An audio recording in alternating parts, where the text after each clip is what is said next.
नमस्कार श्रोते हो, दीपक रेगे कथाकथन चॅनलवर तुम्हा सगळ्यांचं मनापासून स्वागत.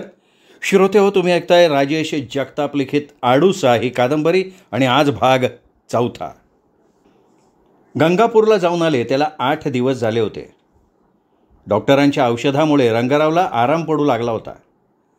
सासूच्या भरवशावर न राहता पारू सकाळ दुपार संध्याकाळ अशा औषधाच्या 3 वेळा पाळून सासऱ्याला न चुकता औषध देत होती. रंगाराव भाकर तुकडा खाऊ लागले होते. सासूचा अबोला कमी झाला होता. आत बाहेर जाता येता पारू वळचणीला पाहत होती. चिमणीचं घरटं जवळजवळ पूर्ण झालं होतं. चिमणा आणि चिमणी दोघेही जवळपास दिसत नव्हते. चिमणींनी अंडी घातली असतील का याची तिला उत्सुकता लागली. त्यासाठी वर चढून पाहावं लागणार होतं. वर चढण्यासाठी घरात काही साधनही नव्हतं. थोडा विचार करून ती सरळ गोठ्यात गेली. गाय सोडून आणली. भिंती शेजारी उभी केली. थोडीशी धडपड करून घाबरत घाबरत तिच्या पाठीवर चढली. डोकावून घरट्यात पाहिलं. बारीक गवताची पानं, कापडाचे तुकडे, थोडासा कापूस असं सगळं टाकून मौशार बिछाना तयार केलेला होता. आनंदानं ती खाली उतरली. आता तिला आस लागली होती चिमणीच्या अंड्याची आणि त्यातून बाहेर पडणाऱ्या छोट्या छोट्या पिल्लांची. चिमणा चिमणीनं कष्टानं बांधलेल्या घरट्यात आज ना उद्या एक नवा जीव जन्माला येईल. त्याला चिमणचाऱ्याचा घास भरवता भरवता चिमणीचा इवलासा संसार पूर्ण होईल. उंबऱ्या शेजारी बसून पारू चिमणीच्या पिल्लांचं आणि संसाराचं स्वप्न पाहत होती. विचार करता करता तिचा हात पोटावरनं फिरायला लागला. इथंही आपल्या पिल्लाचं घरटं तयार व्हावं. आपल्याही नकळत तिथे येऊन बसावं. तटतटणाऱ्या चोळीला पाझर फुटावा. एखाद्या पहाटेला साखर झोपेत असताना आई अशी गोड हाक कानी पडावी असं वाटलं. मागच्या महिन्याच्या पाळीला येऊन 4-5 दिवस उलटले होते. रोज सकाळी काळजात धडधड घेऊन ती उठत होती. पदर ओला तर झाला नाही ना म्हणून थरथरत्या हातानं चाचपून पाहत होती, पण पदर कोरडाच असल्याचं दिसत होतं. कधी आनंदाला भरतं यायचं तर कधी मनात शंकेची पाल चुकायची. अख्खा दिवस कामात जात होता. ओसरीवर बसली म्हणजे तिची मान आपसूक वर वळायची. चिमणीच्या घरट्यात काही नवीन दिसतंय का, काही वेगळे हालचाल जाणवतीये का हे पाहण्यासाठी जीवाची तगमग होत होती. आभाळाचं निळं पांढरं रुपडं दिसामाजी पालटू लागलं होतं. काळ्या करड्या ढगांच्या झुंडी वाऱ्यावर तरंगत येऊ लागल्या आणि तशाच न थांबता पुढे जाऊ लागल्या. अधूनमधून वारा सुटू लागला. पालापाचोळा उडवत तोही ढगांच्या मागे पळायला लागला. 4-5 दिवस हा खेळ असाच चालू होता. सकाळी धनाजी मळ्याकडे निघाला तेव्हा त्याला थांबवत गोदाई म्हणाली, धनू थोडा वेळ थांब, मी आबी येते तू ह्या संग. धनाजीला आश्चर्य वाटलं. नेहमी कुठं जायचं म्हटलं तर पाय दुखतात म्हणून कुरकुर करणारी आई नक्की मळ्यात यायचं म्हणतीये का अजून तिला कुठे जायचंय याचा तो विचार करायला लागला.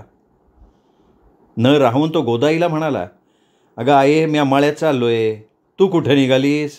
कुठं माझी? म्या बी मळ्यातच येते. का काही अडचण आहे का तुला? गोदाईनं वरच्या आवाजात विचारलं. मला अडचण काहून होईन? पर तू आज गुडघं धरून वरडत बसशील. तुला जमत असेल तर रोज काही ना. पाऊस तोंडावा आलाय, वाऱ्या वावदानाचा तारा झाला म्हणजे मग.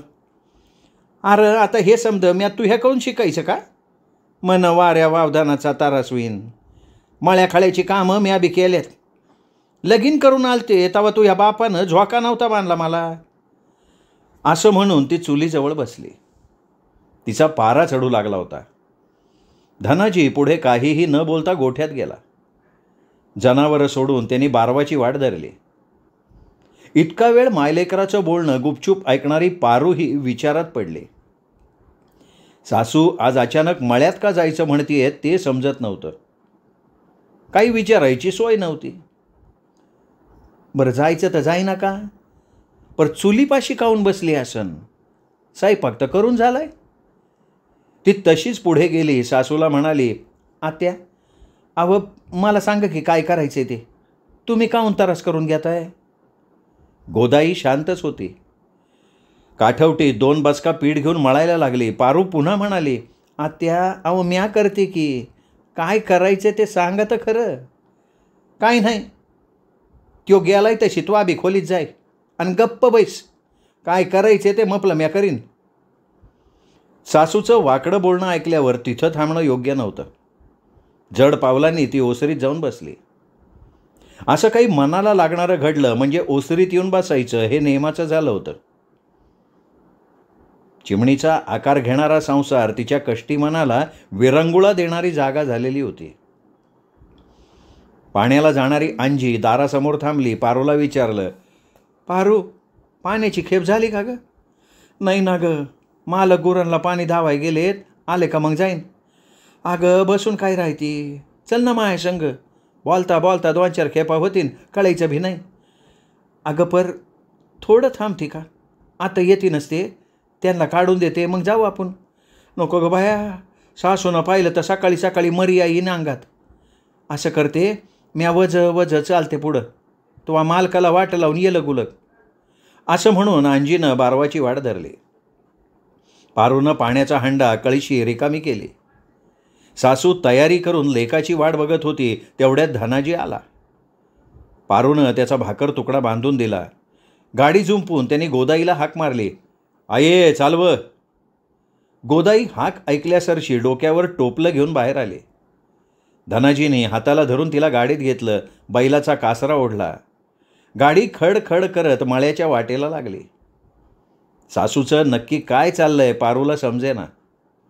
पाण्याचा हंडा कळशी घेऊन ती सासऱ्याला म्हणाली, मामजी म्या पाण्याला जाते व. पारू बारवावर पोचली तेव्हा हंडा भरून अंजी तिची वाट बघत बसली होती. पारूला पाहताच म्हणाली, बया लई चेळ लावला ग माय, म्या म्हणलं येते का नाही कोण जाणं. अगं आज सासू बी गेली मळ्यात म्हणून उशीर लागला. हंडा भरता भरता पारू म्हणाली. पाण्याचा हंडा पारूनं डोक्यावर घेतला, कळशी कमरेवर घेतली. अंजीनंही तेच केलं आणि दोघी परतीची वाट चालू लागल्या. चालता चालता अंजी म्हणाली, पारू तुला एक विचारायचं होतं, पर विचारू का नको तेच समजना पाय. पर तो पडली जीवा भावाची जोडीदारीन म्हणून गप्पी राहावं ना. बाई तो नशीब असं कसं ग. अंजी कापरे आवाजात बोलली. अंजे नीट उलगाडून सांग बाई, असं कोड्यात बोलून जीव टांगणीला नको लावू. तसा बी आजकाल एक दिस धड जाईना झालाय.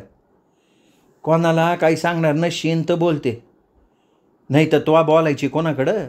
माया सासूला समजलं तर ती माया नवऱ्याला सांगितल्या बगर दम धरायची नाही, आणि मग नवरा कुत्र्यावानी बडवल्या बिगर सोडणार नाही.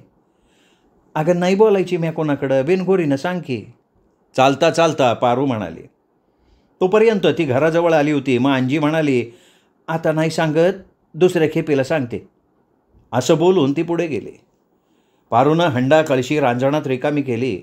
ओट्यावर अंजीची वाट पाहत उभी राहिली. अंजी येताना दिसली तशी पारू ओटा उतरून खाली आली. दोघीही बारवाच्या वाटेनं चालायला लागल्या आणि अंजी सांगायला लागली, अगं तू ही सासू आलती काल आमच्याकडं.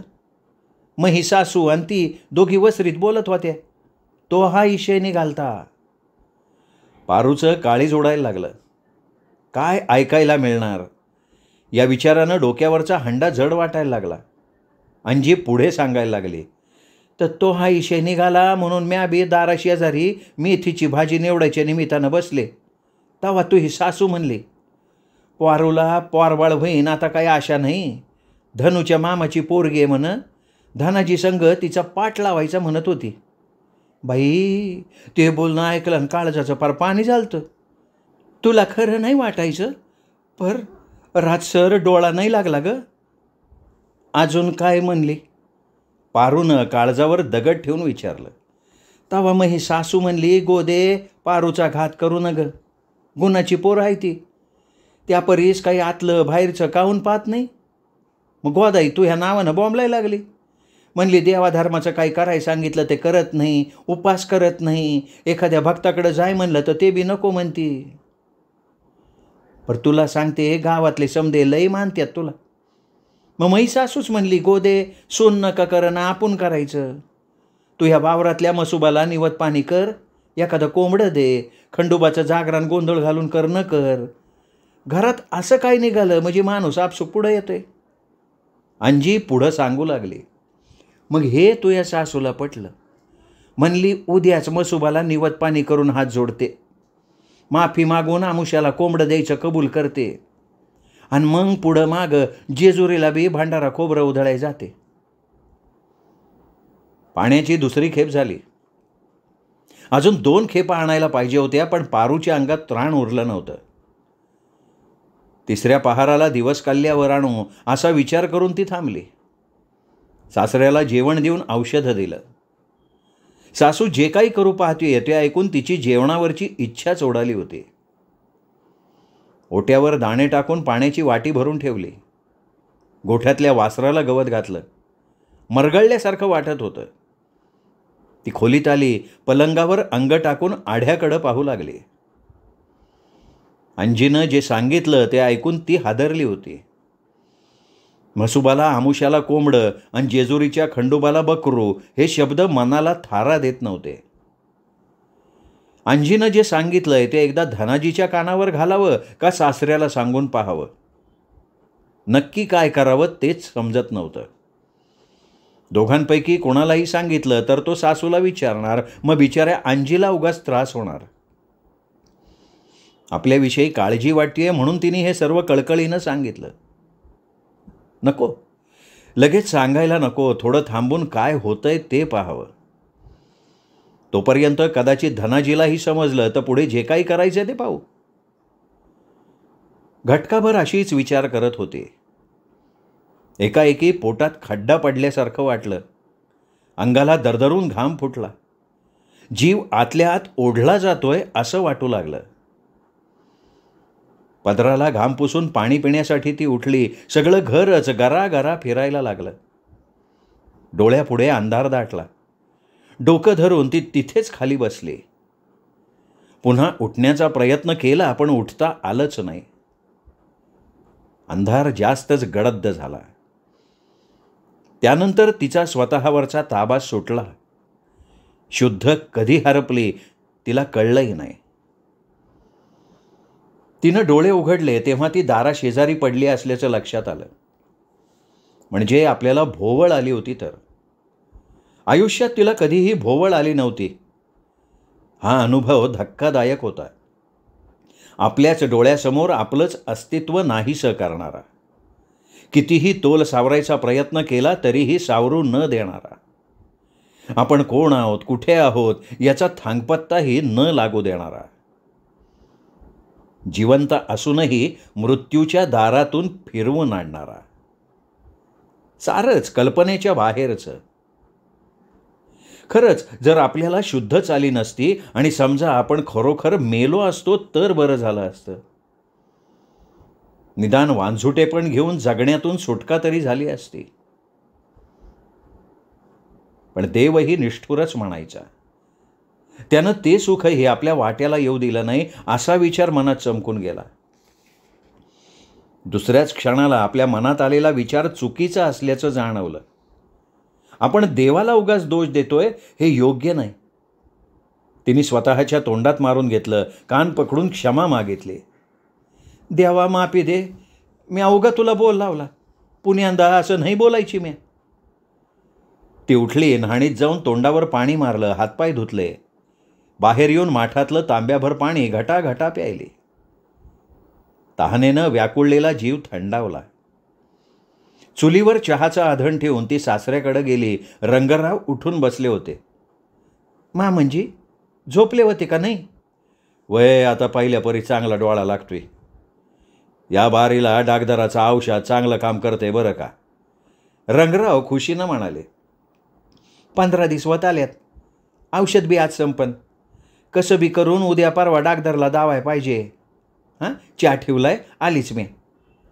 चहाचे 2 कप घेऊन ती परत आली. 1 कप सासऱ्याला दिला. दुसरा स्वतःला घेऊन तिथेच बसली.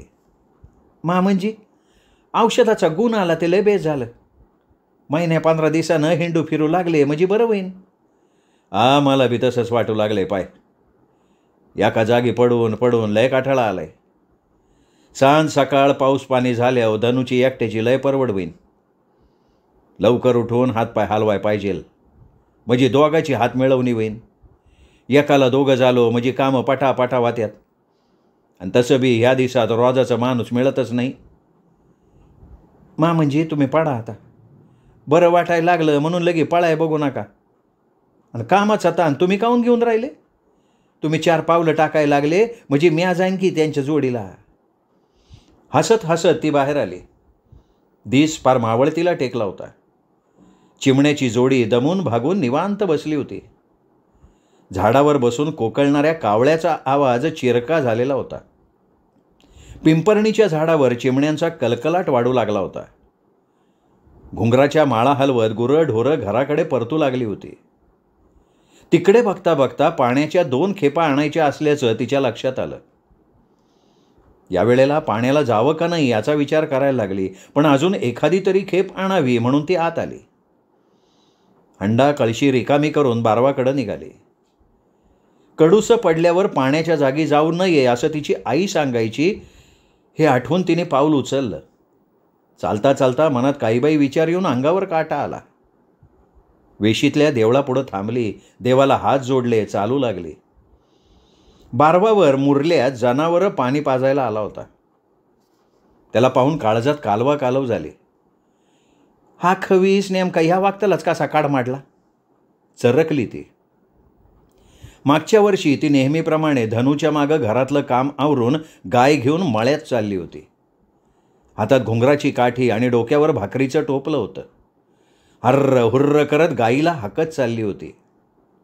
नागपंचमीचा सण जाऊन 7-8 दिवस झाले होते. अंगणातल्या झाडाला पोरींसाठी बांधलेला झोका अजून सुटलेला नव्हता.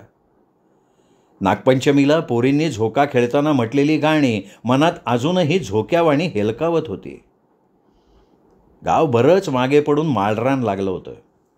माळरानावर गुरं चरताना पारोला दिसली. सभोवताली तरारून आलेल्या शेतातलं वारं भिजल्या अंगावर हिरवाई पांघरून चिंगाट पळू लागलं होतं. मोकळ्या रानातलं गार वारं अंगाशी लगट करू लागलं. अंगाभोवती पदर गुंडाळून घेतला तरी जुमानत नव्हतं आणि त्याच वेळी बुरगाट आलं.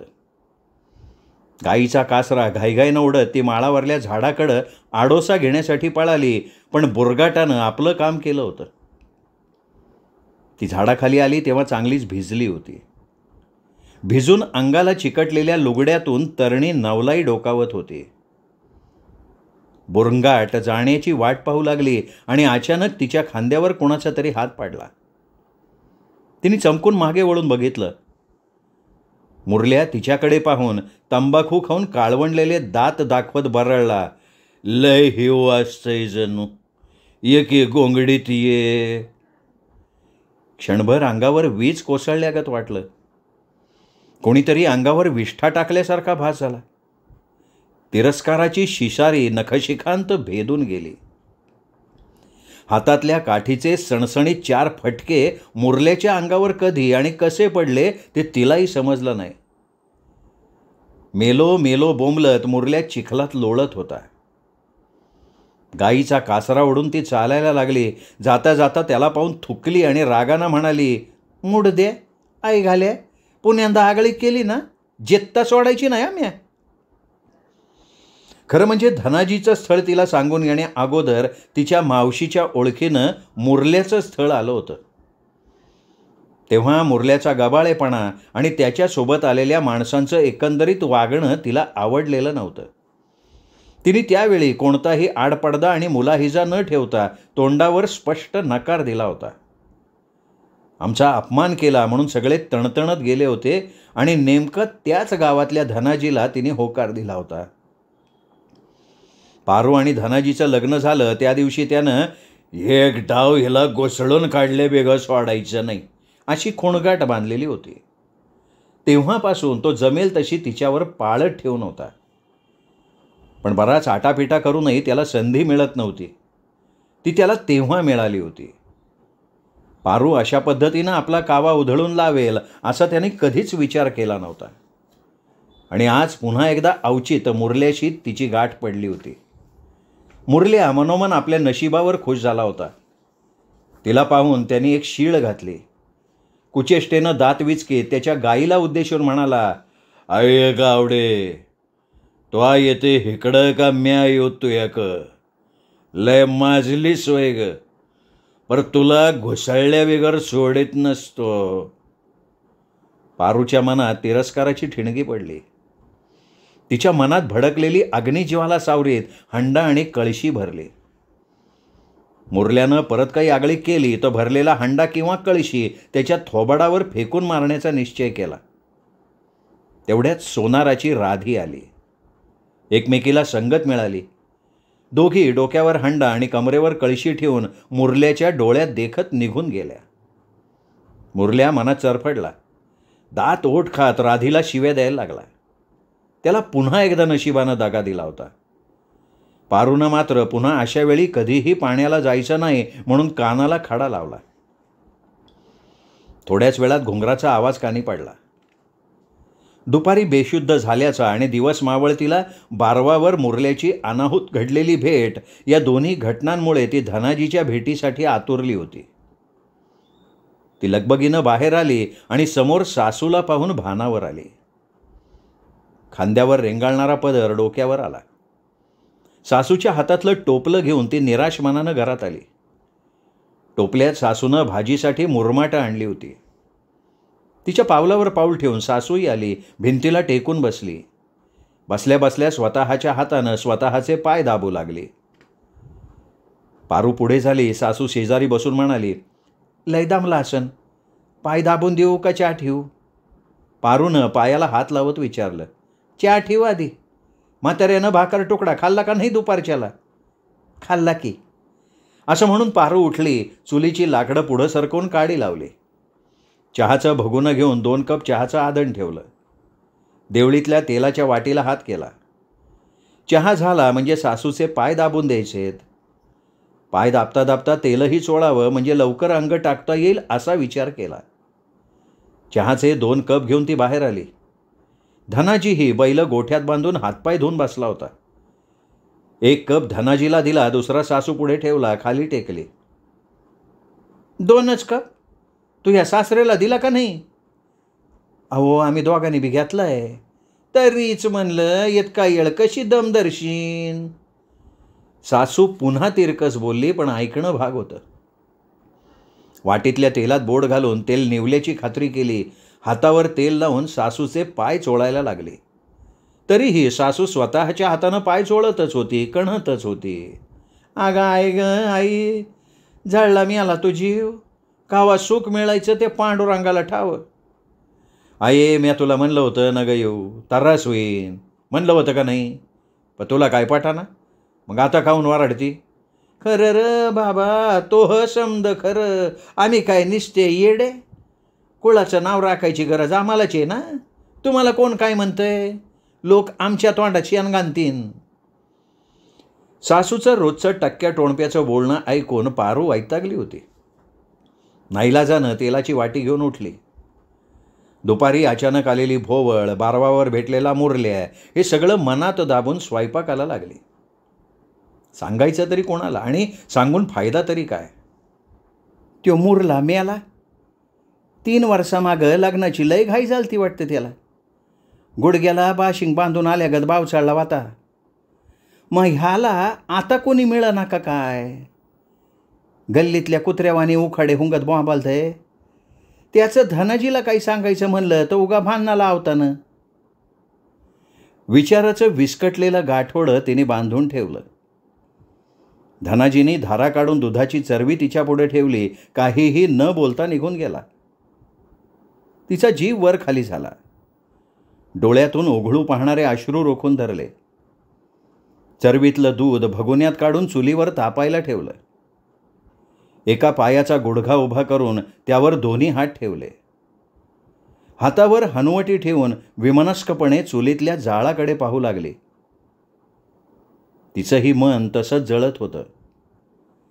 जळता जळता विस्तय असं वाटू लागताच पुन्हा भडका उडत होता. चुलीवर तापायला ठेवलेलं दूध उतू जाण्याच्या बेताला आलं होतं. डोळ्यासमोर असूनही ते तिला दिसत नव्हतं आणि शेवटी उतू गेलंच. चुर्र आवाज झाला आणि ती दचकली. घाईघाईनं चुलीतली लाकडं बाहेर ओढली. जाळाचा वाफारा हातावर जाणवला. तिकडे दुर्लक्ष करून तांब्यातलं पाणी हातावर घेऊन दुधावर सपका दिला. दुधावरला फुगा फुटला. तरीही दुधातनं उकळ्या फुटतच होत्या. त्यातून निघणारी वाफ वर वर जाऊन कुठलाही ठाव ठिकाणा न सांगता गडप होत होती. तिचंही आयुष्य असंच एका ठाव ठिकाणा नसलेल्या अज्ञात वाटेनं चाललं होतं, अगदी तिलाही न सांगता. धनाजी आत येऊन तिच्या जवळ कधी उभा राहिला ते तिला समजलंही नाही. बराच वेळ तो पाहत होता. ती मात्र आपल्याच भावना विश्वात हरवलेली होती. शेवटी त्यानंच विचारलं, झाला का स्वयंपाक? अंगावर झुरळ पडावं तशी ती दचकली आणि म्हणाली, वय झालंय की, वाढू का? वाढ. एवढंच बोलून तो बाहेर गेला. पारूनं जेवणाची ताटं केली. एक सासऱ्याला दिलं. 2 ताटं घेऊन बाहेर आली. सासूच्या पुढे एक ठेवून दुसरं धनाजीला दिलं. पाणी आणायला आत गेली. पाणी घेऊन आली आणि तिथंच घुटमाळली. सासू आणि नवरा जेवण्यात मग्न होते. मग ती पुन्हा आत गेली. सासऱ्याला पाणी देऊन बाहेर आली. उजव्या हाताच्या बोळातनं वाहनांचा कर्र कर्र आवाज ऐकू आला. काठी आपटल्याचा आवाजही येत होता. हळूहळू तो आवाज जवळ ऐकू आला आणि तिच्या शेजारी येऊन थांबला. तो मुरल्या होता. ती भूत दिसल्यावानी घाबरून लगबगीनं आत गेली आणि एक आवाज तिचा मागोवा घेत आत आला. धनुभाऊ, ओ आहेत का घरात? अरे कोण आहे? जेवायला बसलोय. अरे म्या मुरल्या आहे व. दारातून आत डोकवत मुरल्या मिश्किल हसला. का रे, ये की, ये बस. मुरल्या घोबडाच्या नजरेनं आत आला. चौफेर नजर फिरवीत खाली टेकला. ताटातले शेवटचे 2 घास संपवून धनाजीनं तांब्या तोंडाला लावला. उठता उठता म्हणाला, बसा, आलोच हात धुवून. इकडे तिकडे बघत मुरल्या गोदाईला म्हणाला, म्हातारे लय स्पॉट पडली हो. माणूस आलंय तर नदर वर करून बे पाय ना. नदर वर करून पाय का खाली करून पाय, तुला काही फरक पडणार आहे का? तू काळा तर काळाच राहणार आहेस. काही बदल होणार आहे का सांग? ते बेखारच म्हणायचं. रास्तही एखाद्याचं नशीब. आता हेच पाय ना. धनुच्या लग्नाच्या आधीपासून माझ्या लग्नाचं चाललं होतं. त्याच्या लग्नाला 3 वर्ष झाल्यात आणि मला अजून पोरगे गावाना. बरं त्याचं लगीन होऊन उपयोग काय? अजून बे पाळणा हालना.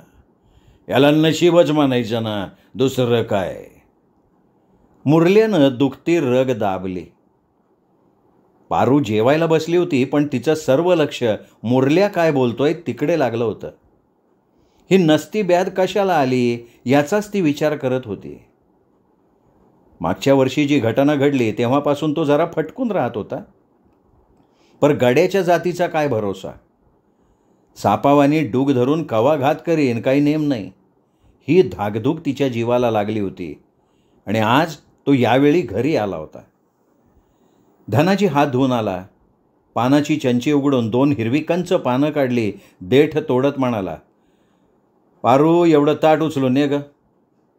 मी जेवाय बसली. पानाला चुना लावून काताची 2-2 खांड ठेवली. सुपारी बारीक कातरून टाकली. एका पानाची घडी घालून मुरल्याला देत म्हणाला, घे पान घे.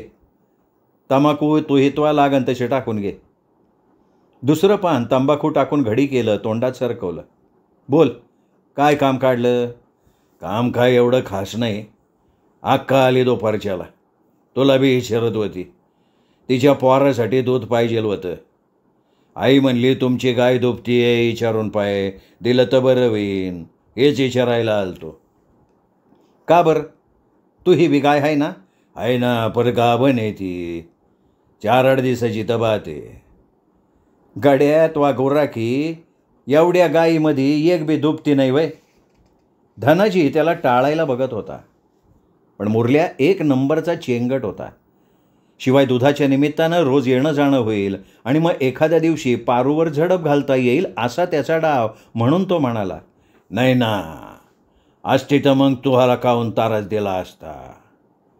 बरं ठीक आहे, मग येत जा सकाळच्याला.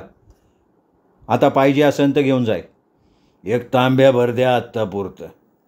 आणि एक सांगायचं होतं. तोंडातला वेडा चघळत म्हणाला, आणि हायच का? गड्या एक डाव तू हे लांबण लागली का लागली? धनाजी वैतागून म्हणाला, दुसरं काय नाही व, आईचा सांगाव आहे. आईद्वारे जागरण घालायचं ठरवलंय, परसादाला या म्हणली. जागरण? हे काय मधीच काढलं?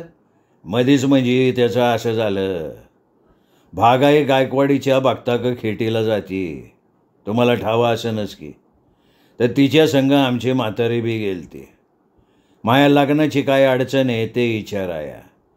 तर वाऱ्यानं तिडं खुलासा केला म्हण, तुमच्या लग्नाचा गोंधळ घालायचा राहिलाय, खंडोबाचा जागरण गोंधळ घाला, बकरू कापा, वर्षाच्या आत पोराला बाशिंग लागन.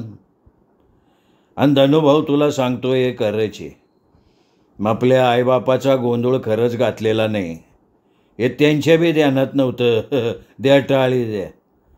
आणि त्यानं आपला हात धनू पुढं धरला. वा, भगत असा होता असा. त्याच्या हातावर हात देत धनाजी म्हणाला, अजून एक काम आहे.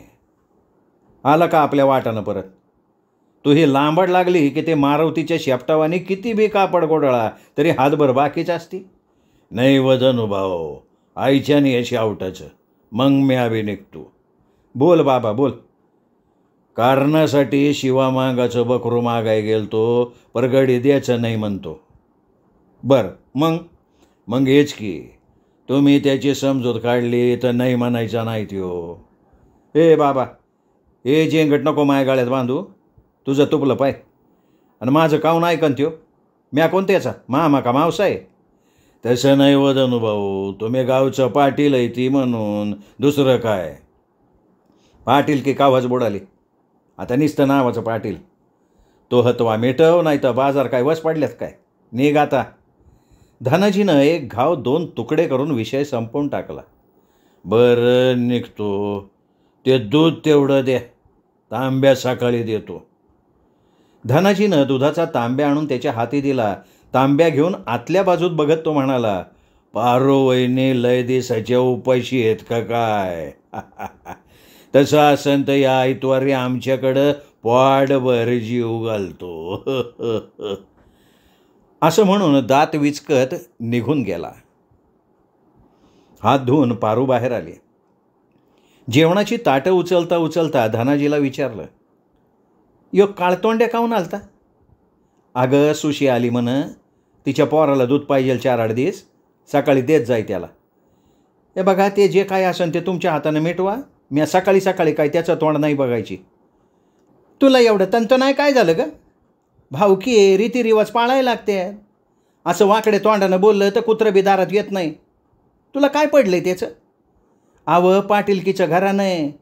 धनूच्या जन्मापावतर दिसभर माणसाचा राबता होता. सासूचं भारूड सुरू झालं. पारू पुढचं ऐकायला थांबली नव्हती. भांडी घासून ठेवली. सासऱ्याचं औषध पाणी करून ती खोलीत आली. पलंगावर पडून धनाजीची वाट पाहू लागली. आयुष्यात काहीतरी उलथापालथ होऊ बघतीये या विचारानं मन सुन्न झालं.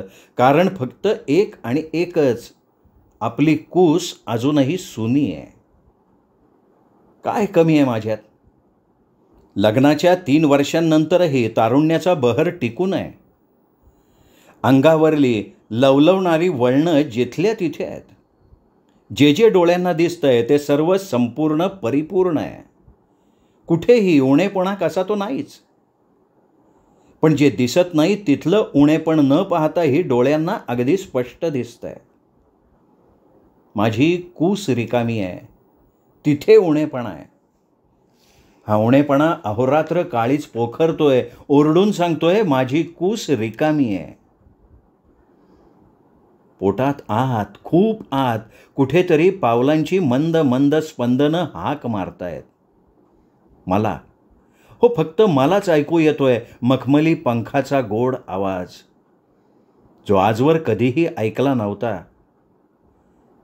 विचारांच्या झुल्यावर झुलता झुलता तिचं हरवले पण मी पण परत आणलं ते खांद्यावर स्थिरावलेल्या धनाजीच्या हातानं.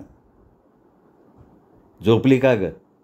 नाही हो, असं म्हणून ती उठून बसली. धनाजीचा हात हातात धरून म्हणाली, लयच गप्पा रंगल्या होत्या वाटतं. गप्पा काहाच्या? माणूस काय बाय बोललं म्हणजे आपल्याला पटत नसलं तरी बी हाला हा करायला लागतंय ना. असं म्हणत तो तिच्या शेजारी लवंडला. देवा देवा पांडुरंगा इठ्ठला. काय व अंग बिंग दुखतंय का काय? दाबून देऊ का? नको, असू दे, रोजचंच आहे ते. शेतकऱ्याचा जलम असाच. वावरातली माती उलटी पालटी केल्या बिगर पोटा पाण्याची सोय होती कुठं? ती समजायचं ते समजली. उठली, धनाजीचे पाय दाबू लागले. तिच्या हाताचा मौशार स्पर्श, पायाचे ताठरलेले गोळे आणि त्याच्या खाली अवघडलेली हाडकं मोकळी होऊ लागली. पाय दाबता दाबता तिने विचारलं, आत्या मळ्यात काहून आलत्या? तिच्या अनपेक्षित प्रश्नानं तो क्षणिक गोंधळला. मग स्वतःला सावरत म्हणाला, काय नाही ग, आपल्या मसुबाला निवद दावाय आलती. निवदाचं असं औचित बरं उमाजलं. पुढची सगळी कथा तिला माहीत असूनही त्याच्या तोंडून ऐकण्यासाठी तिने विचारलं, औचित म्हणजे? आता आपण हे समज खरं तर करायला पाहिजे, पर तो हा विश्वास नाही. मग तिचा आहे, तिला करावं वाटलं म्हणून केलं. कोण म्हणतं विश्वास नाही? विश्वास नसता तर दिवस उगवायच्या आत उठून वल्ल्या वस्त्रानं तुळशीला हळद कुकू व्हायला असतं वय? सांज सकाळी दिवाबत्ती करून देवाला हात जोडले असते का? तुमचं ते कोंबडं बकरं कापायचं त्याच्यावर विश्वास नाही. देवाच्या नावानं कापायचं आणि आपणच खायचं हे असलं थोताड आम्ही बाप जन्मात कवा केलं बी नाही आणि खाल्लं बी नाही. मग एवढे समजे लोक करतात ते काय समजे येडेच आहेत म्हणकी? ते जे म्हणायचं आहे ते तुमचं तुम्ही म्हणा. तुम्हाला तरी पटतंय का? नीट विचार करा. आता आणि काय विचार करायचा? जे जगात चाललंय ते समजे करतात. आपण जगा वेगळं आहे का? आपण तेच करायचं.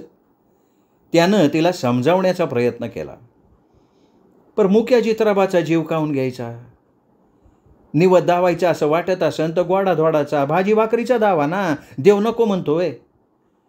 पर मग म्हातारी तर मसुबाला आमुष्याला कोंबडं द्यायचं कबूल करून आली, त्याचं काय? मी काय सांगू? तुमचं तुम्ही नेसतारा. हे समज करताना तुम्ही होते ना तिढं, मग काऊन गप राहिले? अगं मग काय करायचं? तिढं बी गप राहायचं आणि हिडं बी तेच करायचं. आम्हाला विचारतंय कोण? पुढे मागे जेजुरीला जाऊन यायचं आणि मग जागरण गोंधळ घालून बकरं कापायचं हे आईचं सांगणं पारूला सांगायची त्याची हिंमत झाली नाही. तिला पाय दाबायचं थांबवत तो म्हणाला, बरं बास करा आता, पाय मोकळं झालेवानी वाटतंय, करतो काहीतरी, झोप आता. त्याच्या शेजारी ती झोपली. आढ्याची तुळई, दरवाजाची कडी शांत झाली होती. देवळीतला दिवा पेंगुळला होता. खिडकीचा कवडसा मात्र जागसूद होता. उजेडाचं आपलंच विस्मयकारी विश्व पाठीवर बांधून येणाऱ्या काजव्याची वाट पाहत होता. श्रोते हो, हा होता 4था भाग. 5वा भाग उद्या. तोपर्यंत नमस्कार मित्रो.